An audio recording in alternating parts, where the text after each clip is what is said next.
Hi, Namaste. நான் உங்க friend Jaya Srinivasan. Welcome to veggies recipe.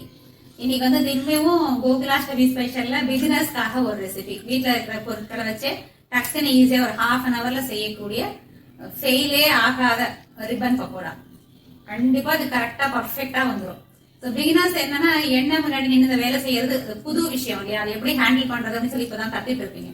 அப்போ இந்த மாதிரி ஈஸியான ரெசிபிஸ் பண்ணும்போது உங்களுக்கு அந்த விஷயம் ஈஸியா பழகிடும். என்ன முன்னாடி எப்படி வேலை செய்யறது, இந்த டெம்பரேச்சர் அதெல்லாம் உங்களுக்கு பழகிடும். ஸோ இந்த மாதிரி ரெசிபிஸ் ட்ரை பண்ணீங்கன்னா உங்களுக்கு ஒரு நம்பிக்கை வரும். அடுத்தடுத்து நல்ல வேற வேற ரெசிபிஸ் இந்த பாகு வைக்கிறதெல்லாம் நீங்க ஈஸியா செய்ய முடியும். ஸோ வாங்க ஈஸியா எப்படி ரிப்பன் பக்கோடா பண்றது அப்படின்னு பர்ஃபெக்ட் அளவோட நான் சொல்லியிருக்கேன், பார்க்கலாம். ஃபர்ஸ்ட் டைம் சேனலை பாக்குறீங்க அப்படின்னு சொன்னா சப்ஸ்கிரைப் பண்ணிக்கோங்க, பெல் ஐகானை கிளிக் பண்ணிக்கோங்க. டெய்லி நான் போடக்கூடிய வீடியோ சுட சுட வந்து குயிக்கா வந்து உங்களுக்கு ரீச் ஆகும்.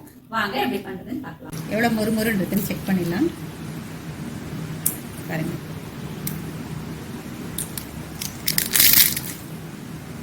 நொறுங்குது, நல்ல மொறுமொறுப்பா இருக்கும். பிகினர்ஸ், பேச்சுலர்ஸ், பிஸி மாம்ஸ்க்கு ஏற்ற கோகுலாஷ்டமி ரெசிபி இது. No fail recipe. கண்டிப்பா ட்ரை பண்ணுங்க. ஒரு பாத்திரத்துல கடலை மாவு ஒரு 1.25 கப் எடுத்துக்கோங்க. அரிசி மாவு 1/2 கப் எடுத்துக்கோங்க. ரெண்டுமே கடையில வாங்கினா சாதாரண அரிசி மாவும் கடலை மாவும் தான், ஒன்றும் ஸ்பெஷல் எதுவுமே கிடையாது இதுல. மிளகாத்தூள் நான் 1 டீஸ்பூன் ஆட் பண்ணியிருக்கேன். நீங்கள் காரத்துக்கு தகுந்த மாதிரி ஆட் பண்ணிக்கலாம். அந்த 1 டீஸ்பூன் ஆனால் கரெக்டாக இருக்கும். பெருங்காயம் ஒரு 1/4 டீஸ்பூன் சேர்த்துக்கோங்க. உப்பு தேவையான அளவு நான் வந்து 1/2 டீஸ்பூன் ஆட் பண்ணியிருக்கேன். இதுக்கு கரெக்டாக இருக்குது. நெய் நான் 2 டீஸ்பூன் சேர்த்துருக்கேன். நீங்கள் வெண்ணெய் வேணாலும் சேர்த்துக்கலாம், இல்லை ஒரு கரண்டி எண்ணெய் நல்லா காய்ச்சி ஆட் பண்ணிக்கலாம். 3ல் எது இருந்தாலும் ஓகே. இதை எல்லாத்தையும் போட்டு நல்லா ஃபஸ்ட்டு ட்ரை மாவை நல்லா பிசைஞ்சுக்கோங்க. நம்ம போட்டிருக்கிற அந்த நெய்யோ எண்ணெயோ பட்டரோ எதுவாக இருந்தாலும் நல்லா அப்படி கையால் அப்படி உதுத்து விட்டு எல்லாம் நல்லா மிக்ஸ் ஆகிற அளவுக்கு நல்லா ஃபஸ்ட்டு ட்ரையாக பிசைஞ்சுக்கோங்க. இந்த ட்ரை மாவை நல்லா அப்படி கையால் உதுத்து விட்டு நல்லா பிசைஞ்சதுக்கப்புறம் கொஞ்சம் கொஞ்சமாக தண்ணி ஆட் பண்ணி நம்ம பிசைஞ்சுக்கணும். ஒரேடியாக தண்ணி நிறைய ஆட் பண்ணிடக்கூடாது. தண்ணி நிறைய ஆட் பண்ணி மாவு ரொம்ப லூஸ் ஆயாச்சு அப்படின்னு சொன்னாலும் உங்களுக்கு எண்ணெய் குடிக்கும். ரொம்ப டைட்டாக இருந்தால் உங்களுக்கு புழியறது வந்து ரொம்ப கஷ்டமாக இருக்கும். அதனால் கொஞ்சம் கொஞ்சமாக தண்ணி ஆட் பண்ணி சாஃப்ட் மாவாக பிசைஞ்சுக்கோங்க.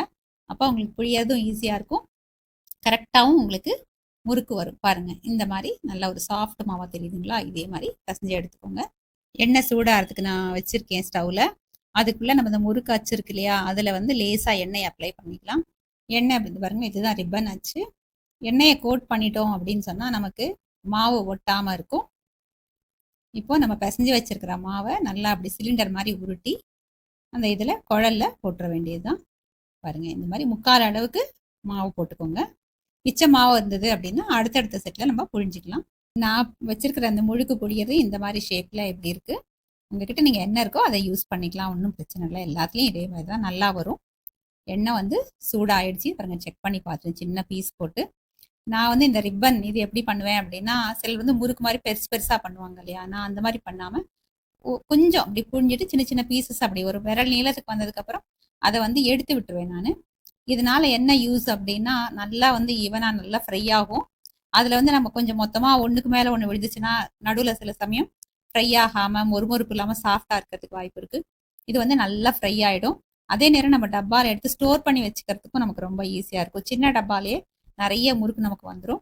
அதே மாதிரி சர்வ் பண்ணுறதுக்கும் ரொம்ப ஈஸியாக இருக்கும். முழுசாக வைக்காமல் எப்படி பீசஸாக வைக்கும்போது எடுத்து சாப்பிட்றதுக்கும் நமக்கு ஈஸியாக இருக்கும்.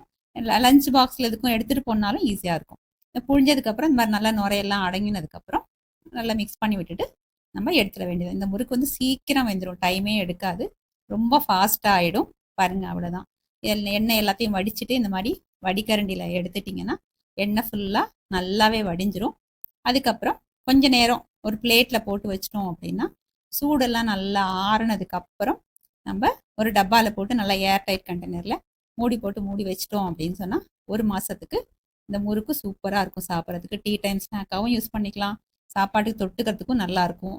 யாராவது கெஸ்ட் வந்தாலும் டக்குன்னு ஒரு டீ போட்டு இந்த ஸ்நாக்கை நம்ம கொடுத்துட முடியும். எவ்வளோ சூப்பராக இருக்குது பாருங்களேன், அவ்வளோ நல்லா இருக்குது, நல்ல கலராக இருக்குது, நல்லா மொறுன்னு சூப்பராக இருக்குது. இதே மாதிரி எல்லா மாவையும் நான் புழிஞ்சி எடுத்துட போகிறேன். அவ்வளோதாங்க, ரொம்ப சிம்பிள், ரொம்ப ஈஸி, நினச்ச நேரத்தில் பண்ணக்கூடிய ஒரு ஸ்நாக் ரெசிபி.